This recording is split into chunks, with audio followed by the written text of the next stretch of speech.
Hi, ನಾನು ನಿಮ್ಮ ವಿನುತಾ. ಇದು ನನ್ನ ಬರ್ಡೇ ಸೆಲೆಬ್ರೇಷನ್ ವಿಡಿಯೋ. ಸಾರಿ, ನಾನು ಲೇಟಾಗೇ ಅಪ್ಲೋಡ್ ಮಾಡ್ತಾ ಇದ್ದೀನಿ. ಸೊ ಇವತ್ತು ಡೈಲಿ ರುಟೀನ್ ಹಾಗೆ ಇರಲ್ಲ, ಯಾಕೆಂದರೆ ಇವತ್ತು ನನ್ನ ಬರ್ಡೇ ಅಲ್ವಾ. ನಿಮಗೆಲ್ಲರಿಗೂ ಗೊತ್ತಿರೋ ಹಾಗೆ ಫಸ್ಟ್ ವಿಶ್ ಅಸ್ ಯಜಮಾನ್ರದ್ದೇ ಆಗಿರುತ್ತೆ. ಸೊ ಅವ್ರು ವಿಶ್ ಮಾಡಿ ಡ್ಯೂಟಿಗೆ ಹೋಗ್ತಾರೆ. ಸೊ ನಾನು ಹಾಗೆ ಮಲ್ಕೊತೀನಿ. ಮತ್ತು 6:30ಗೆ ಕಾಲ್ಸ್ ಬರೋಕ್ಕೆ ಸ್ಟಾರ್ಟ್ ಆಗುತ್ತೆ. ಬೀದರಿಂದ ನನ್ನ ಫ್ರೆಂಡ್ ಕಾಲ್ ಬರುತ್ತೆ. ನಾನು ಅವಳು ವಿಶ್ ಮಾಡೋದಕ್ಕೆ ಕಾಲ್ ಮಾಡ್ತಾಳೆ. ನಾನು ಅವಳಿಗೆ ಥ್ಯಾಂಕ್ಸ್ ಹೇಳಿ ಮತ್ತೆ ಫೋನ್ ಇಟ್ಟು ಸ್ವಲ್ಪ ಹೊತ್ತು ಹಾಗೆ ಮಲ್ಕೊಂಡಿರ್ತೀನಿ. ಮತ್ತು ಡೈಲಿ ರುಟೀನ್ ಹೇಗಿರುತ್ತೋ ಹಾಗೆ ಎದ್ಬಿಟ್ಟು ಬಿಸಿನೀರು ಕುಡಿತೀನಿ. ಮತ್ತು ಒಂದು 10-15 ನಿಮಿಷ ವಾಕ್ ಮಾಡ್ತೀನಿ. ಏನಕ್ಕೆ ನಾನು ಜಿಮ್ಗೆ ಹೋಗಲ್ಲ ಅವತ್ತು ಅಂತ ಫಿಕ್ಸ್ ಆಗಿರ್ತೀನಿ ಮೈಂಡಲ್ಲಿ. ಹಾಗಾಗಿ ನಾನು ವಾಕ್ ಮುಗಿಸ್ತೀನಿ. ವಾಕ್ ಮುಗಿಸಾದ್ಮೇಲೆ ಕೆಳಗಡೆ ಬಂದು ಬಾಗಿಲು ನೀರು ಹಾಕಿ ರಂಗೋಲಿ ಇಟ್ಟು ಮತ್ತೆ ಬರ್ತೀನಿ.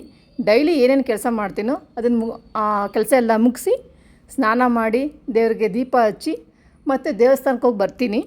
ಸೊ ಹಾಗಾಗಿ ಮತ್ತೆ ಯಾರ್ಯಾರು ವಿಶ್ ಮಾಡಿರ್ತಾರೆ ಅವ್ರಿಗೆಲ್ಲ ನಾನು ರಿಪ್ಲೈ ಮಾಡಿ ತಿಂಡಿ ತಿಂತೀನಿ. ತಿಂದು ಮುಗಿಸಾದ್ಮೇಲೆ ಸ್ವಲ್ಪ ಹೊತ್ತು ಹಾಗೆ ಫೋನೆಲ್ಲ ಮಾತಾಡ್ತಾ ಇರ್ತೀನಿ.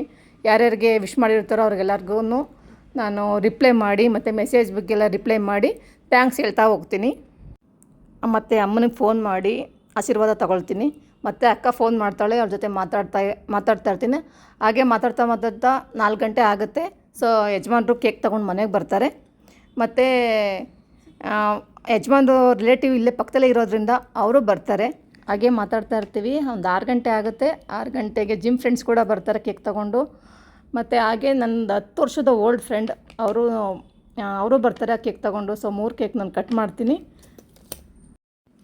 ಕೇಕ್ ಕಟ್ ಮಾಡಿದ್ವಿ, ಹಾಗೆ ಕೇಕ್ ತಿಂತಾ ಕೂತ್ಕೊಂಡ್ವಿ ಎಲ್ಲರೂ. ನನ್ನ ಹಸ್ಬೆಂಡ್ ಆಗಲೇ ಕಿಂಡಲ್ ಮಾಡ್ತಾಯಿದ್ರು, ಸ್ವಲ್ಪ ತಿನ್ನಮ್ಮ, ಯಾಕೆ ಅಷ್ಟೊಂದು ಕೇಕ್ ತಿಂತಿದ್ಯಾ, ಎಲ್ಲೂ ಹೋಗಲ್ಲ ಅಂತ. ಯಾಕೆಂದರೆ ನನಗೆ ಸ್ವೀಟ್ ಅಂದರೆ ತುಂಬ ಇಷ್ಟ ಅಂತ ಅವ್ರು ಚೆನ್ನಾಗಿ ಗೊತ್ತು. ಅದಕ್ಕೆ ಕಿಂಡಲ್ ಮಾಡ್ತಾಯಿದ್ರು.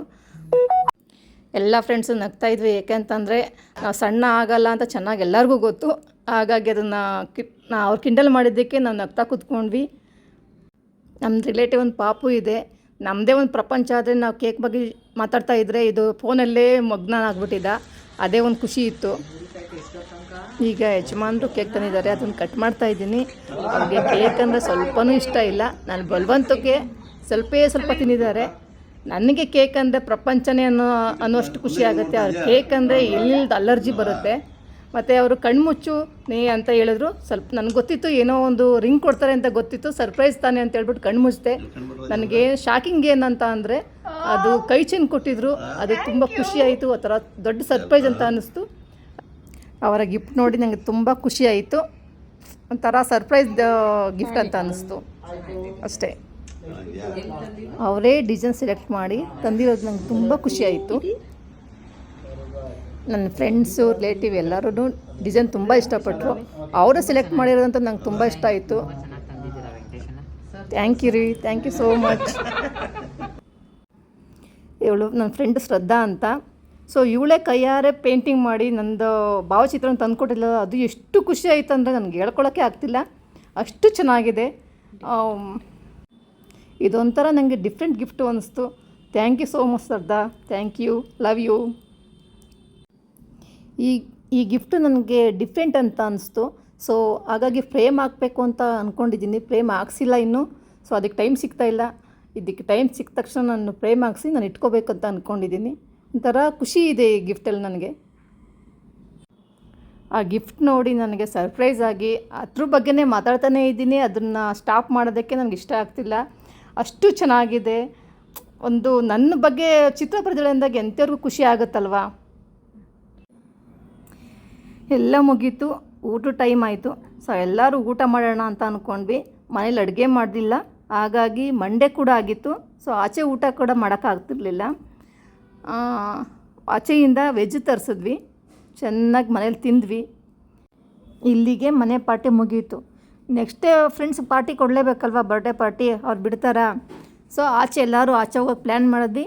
ಬರ್ಡೇ ಪಾರ್ಟಿಗೊಂದು ಪ್ಲೇಸ್ ಫಿಕ್ಸ್ ಮಾಡಿದ್ವಿ. ಸೊ ಹೊರಟಿದ್ದೀವಿ. ಈಗ ಎಲ್ಲಿ ಹೋಗ್ತೀವಿ ಅಂತ ನಿಮಗೆ ತೋರಿಸ್ತಾ ಹೋಗ್ತೀನಿ ನೋಡಿ. ಸೊ ಹೊರಟಿದ್ದೀವಿ. ಈಗ ಸುಮಾರು ಜನಕ್ಕೆ ಗೊತ್ತಿದೆ ಅನ್ಕೋತೀನಿ, ಯಾಕೆಂದರೆ ಹೆಬ್ಬಾಳ ಸೈಡಲ್ಲಿರೋಗಂದು ಇದು ಪಕ್ಕಾ ಗೊತ್ತಿರುತ್ತೆ. ನಾವು ಹೆಬ್ಬಾಳ ರೆಸ್ಟೋರೆಂಟ್ಗೆ ಹೋದ್ವಿ. ಅಲ್ಲಿ ಚೆನ್ನಾಗಿ ಮಸ್ತ್ ಮಜಾ ಮಾಡಿ ಅಲ್ಲಿ ಫೋಟೋಸ್ ತಗೊಂಡು ಅಲ್ಲಿರೋ ಪ್ಲೇಸೆಲ್ಲ ನೋಡಿ ಆಮೇಲೆ ನಾವು ಡಿನ್ನರ್ಗೆ ಕೂತ್ಕೊಂಡ್ವಿ. ಏನೇನು ತಿಂದ್ವಿ ಏನೇನು ಬಿಟ್ವಿ ಅದನ್ನೆಲ್ಲ ಅಪ್ಲೋಡ್ ಮಾಡಿದ್ದೀನಿ. ಆ್ಯಂಬಿಯನ್ಸ್ ತುಂಬ ಚೆನ್ನಾಗಿದೆ, ನೀವು ವಿಡಿಯೋದಲ್ಲಿ ನೋಡ್ಬೋದು. ಅಷ್ಟು ಖುಷಿ ಕೊಡುತ್ತೆ ಪ್ಲೇಸ್ ಮಾತ್ರ ನೋಡೋದಕ್ಕೆ, ತುಂಬ ಚೆನ್ನಾಗಿದೆ. ಫುಡ್ ಕೂಡ ಚೆನ್ನಾಗಿದೆ, ನನ್ನ ಫ್ರೆಂಡ್ಸ್ಗಳಿಗೆಲ್ಲ ಇಷ್ಟ ಆಯಿತು. ನನಗೆ ಸ್ವಲ್ಪ ನಾನ್ ವೆಜ್ ಪ್ರಿಯ ಆಗಿರೋದ್ರಿಂದ ನನಗಷ್ಟು ಇಷ್ಟ ಆಗಿಲ್ಲ, ಬಟ್ ಫ್ರೆಂಡ್ಸ್ಗಳಿಗೆ ಎಲ್ಲರಿಗೂ ಇಷ್ಟ ಆಯಿತು. ಫ್ರೆಂಡ್ಗೋಸ್ಕರ ಹೋಗಿದ್ದೀನಿ ಅಂತಂದಮೇಲೆ ಅವ್ರು ಖುಷಿ ಪಟ್ಟರೆ ನನ್ನ ಖುಷಿನೇ ಅಲ್ಲ. ಊಟ ಇಂಪಾರ್ಟೆಂಟ್ ಅಲ್ಲ, ಅಲ್ಲಿ ಆ್ಯಂಬಿಯನ್ಸ್ ಹೇಗಿದೆ ಮತ್ತು ಆ ಪ್ಲೇಸ್ ಹೇಗಿದೆ ಅನ್ನೋದು ತುಂಬ ಇಷ್ಟ ಆಗುತ್ತೆ. ಪ್ರತಿಯೊಂದನ್ನು ನಾನು ಫೋಟೋಸ್ ತಗೊಂಡಿದ್ದೀನಿ ಮತ್ತು ವಿಡಿಯೋಸ್ ಕೂಡ ಮಾಡಿದ್ದೀನಿ ಅದ್ರ ಬಗ್ಗೆ ನೋಡಿ. ಮತ್ತು ನಾವು ಊಟ ಮುಗಿತಾ ಇದ್ದಾಗ ಅವ್ರು ಹೇಳಿದ್ರು ಮೇಲೆ ಇನ್ನೂ ಚೆನ್ನಾಗಿದೆ, ಹೋಗಿ ವ್ಯೂಸ್ ನೋಡ್ಕೊಂಡು ಬನ್ನಿ ಮೇಡಮ್ ಅಂತ ಹೇಳಿದ್ರು. ಸೊ ನಾವೆಲ್ಲರೂ ಅಲ್ಲಿ ಮೇಲ್ಗಡೆ ಹೋದ್ವಿ. ಅದನ್ನು ನಾವು ವಿಡಿಯೋಸ್ ಮಾಡ್ಕೊಳ್ಳೋಕ್ಕೆ ಆಗಲಿ ಫೋಟೋಸ್ ತಗೊಳ್ಳೋಕ್ಕೆ ಆಗಲಿ ಮನ್ಸಿಗೆ ಬಂದಿಲ್ಲ, ಮರ್ತೋಯ್ತು. ಸೊ ಬಟ್ ಅದು ತುಂಬ ಪ್ಲೇಸ್ ತುಂಬ ಚೆನ್ನಾಗಿದೆ. ಅಲ್ಲಿ DJ ನೈಟ್ ಕೂಡ ಇದೆ, ಮಸ್ತ್ ಎಂಜಾಯ್ ಮಾಡಿದ್ವಿ.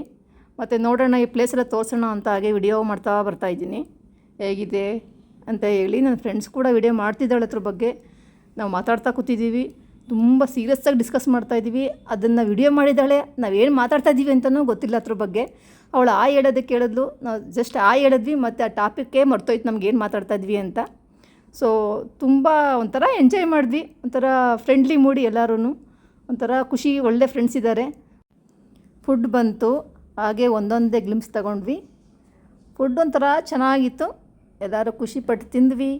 ಮತ್ತು ಎಷ್ಟು ಎಂಜಾಯ್ ಮಾಡಿದ್ವಿ ಅಂತ ಅಂದರೆ ಒಬ್ರಿಗೊಬ್ರು ಕಾಲು ಎಳ್ಕೊಂಡು ಒಳ್ಳೆ ಟೈಮ್ ಪಾಸ್ ಮಾಡಿಕೊಂಡು ಒಬ್ರಿಗೊಬ್ರು ರೇಗಿಸ್ಕೊಂಡು ಫುಲ್ ಎಂಜಾಯ್ ಮಾಡಿದ್ವಿ. ಫ್ರೆಂಡ್ಸ್ ಅಂದಮೇಲೆ ಮಾಮೂಲಿ ಇದ್ದೇ ಇರುತ್ತಲ್ಲ, ಒಬ್ರಿಗೊಬ್ರು ಕಾಲು ಎಳೆಯೋದು, ಎಂಜಾಯ್ ಮಾಡೋದು, ಒಬ್ರಿಗೊಬ್ರು ರೇಗಿಸೋದು, ಎಷ್ಟು ಮಜಾ ಇರುತ್ತೆ. ಫ್ಯಾಮಿಲಿ ಜೊತೆ ಹೋದಾಗ ಇಲ್ಲದೇ ಇರುವಷ್ಟು ಖುಷಿ ಫ್ರೆಂಡ್ ಜೊತೆ ಇದ್ದಾಗಿರುತ್ತೆ, ಅಷ್ಟು ಎಂಜಾಯ್ ಮಾಡ್ತೀವಿ. ಇಲ್ಲಿಗೆ ಬರ್ಡೇ ಮುಗೀತು. ಈ ವಿಡಿಯೋ ಇಷ್ಟ ಆಗಿದ್ದರೆ ಲೈಕ್ ಮಾಡಿ, ಶೇರ್ ಮಾಡಿ, ಕಮೆಂಟ್ಸ್ ಮಾಡಿ. Thank you.